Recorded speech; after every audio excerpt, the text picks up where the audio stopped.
Monsieur le maire, chers collègues, dans les 2 minutes qui seront les miennes, je serai évidemment moins détaillé que les orateurs précédents et donc je m'arrêterai sur quelques principes qui conduiront mon vote et qui justifieront mon vote sur ce sujet. Il me semble que certains sujets nécessitent que nous sortions de l'idéologie ou simplement des bonnes intentions et qui nécessitent que nous regardions la situation au simple regard du principe de réalité. J'ai moins de chance que les autres en termes d'attention, visiblement. Oui, et il n'y a aucune raison.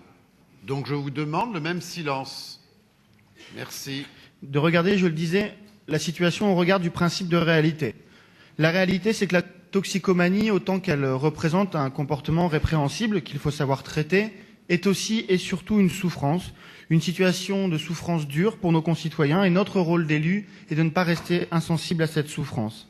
Cette souffrance et cette dépendance ont par ailleurs des conséquences sanitaires et sociales lourdes, on les connaît, contamination, risque de prostitution. Le rapport de l'INSERM est assez clair sur l'ensemble de ces conséquences.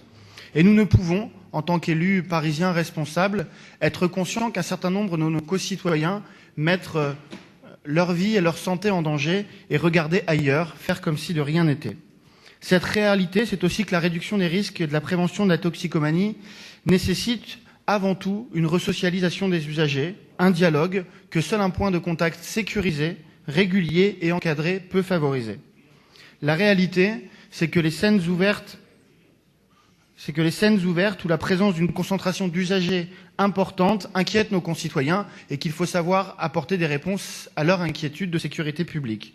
Pour ces raisons, monsieur le maire, par humanisme autant que par principe de réalité, je soutiendrai le principe d'une expérimentation que votre vœu nous propose.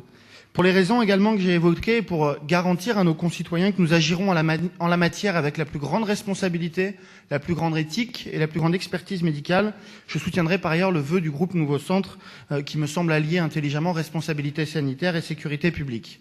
Enfin, quelques secondes pour évoquer le vœu que j'ai déposé.